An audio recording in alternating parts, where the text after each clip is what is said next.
it's Riley, and it's day 39 of recovery from phalloplasty. And I do apologize I'm not getting my video up yesterday. We were waiting around till about almost 1 o'clock for the home care nurses to come by, and they ended up actually calling and now rescheduling for Monday because they didn't get the orders from the arm graft specialist.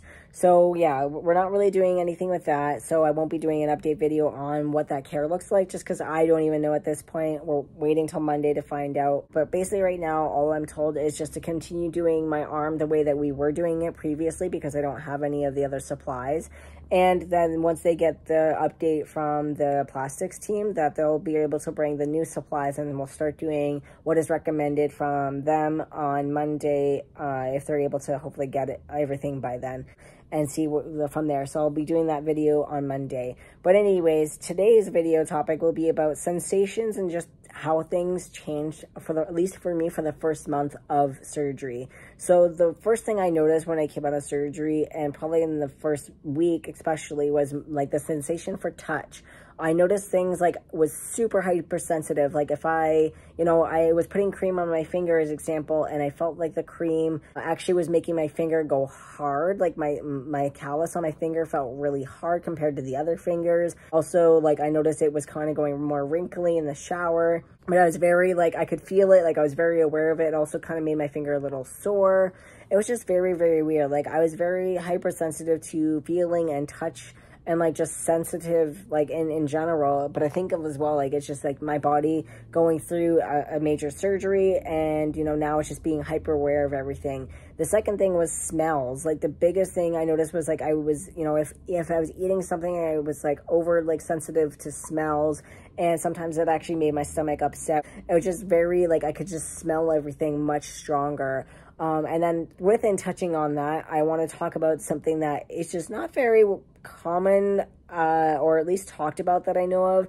And, it is something that I now is coming to light. But anyways, is like the smells of your wounds. Like, so the biggest thing would be for me, my arm and the phallus area. My leg is one that I never really smelled, never really had to deal with, and has been healing really good. So that's one, like, good part of this recovery, is one part of my body that I didn't really have to worry about.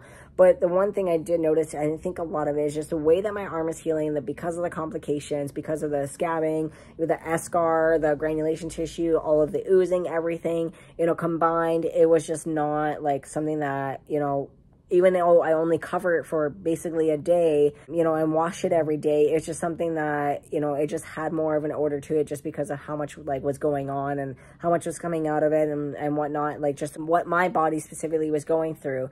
So it's just, something that I didn't really know about and not like didn't really hear about, but also makes sense that, as it is a bigger trauma area, it's something that is healing. So, I wasn't too surprised in some ways, but also wasn't something that I expected in others.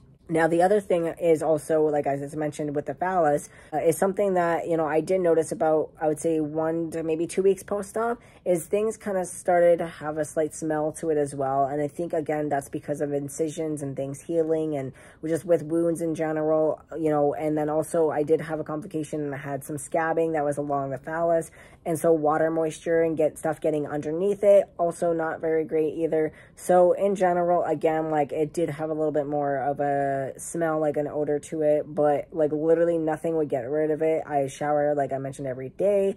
I actually have to do 2 cleanings on the phallus, so like I'd be cleaning it twice a day, and I'm like nothing was really helping. But the one thing I have to say is that the more the scabbing has come off and the more that good skin has been like showing underneath now, the less that it, like that odor is there. So I'm really happy about that. It was just something I did not expect. It's just something I was just like, what is going on? Like, what am I smelling? And it like, just ended up being that, and with my arm. So it's just, yeah, it's just something, if you're going in a phalloplasty, to expect, especially one thing I will say is not showering for a week was not very fun. I felt so gross. I like literally, it was just not fun. But you're probably going to smell during parts of your recovery. It's, you're going to be experiencing things that maybe you didn't expect to, and those things were, for me, was something I didn't expect. So just to keep in mind is, that it might not be the most fun or the best, smells that you've ever had in your life, but also it's not going to last. It is something that does go away.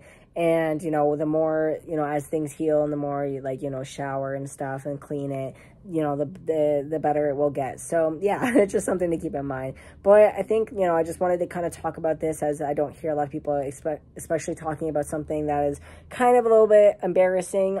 So I just share a lot of this story, and at this point I have no filter, so I pretty much want to, you know, share as much of this journey and experience with all of you all as I can, as well as it's just great information to know for anybody, but also especially, you know, for those who maybe want to consider going into phalloplasty themselves. But yeah, I think that's all I really want to talk about in this video. If you have any future questions, comments, or suggestions on topics, please feel free to put them down in the comments down below. And as well, as always, I will have a link for my link tree in my description, and you can go and click that, and it'll give you access to my Amazon wishlist and recovery tip option if you would like it to help and support in that way, as it is greatly appreciated. But it also gives you access to all my other social media, so that way you can stay up to date on just life stuff and other transitional stuff as well, as I do post on there. But make sure you do like and subscribe and follow me on here, and just know that I really appreciate you all following me along this journey and appreciate you being here throughout. But anyways, thank you all for watching. Bye for now.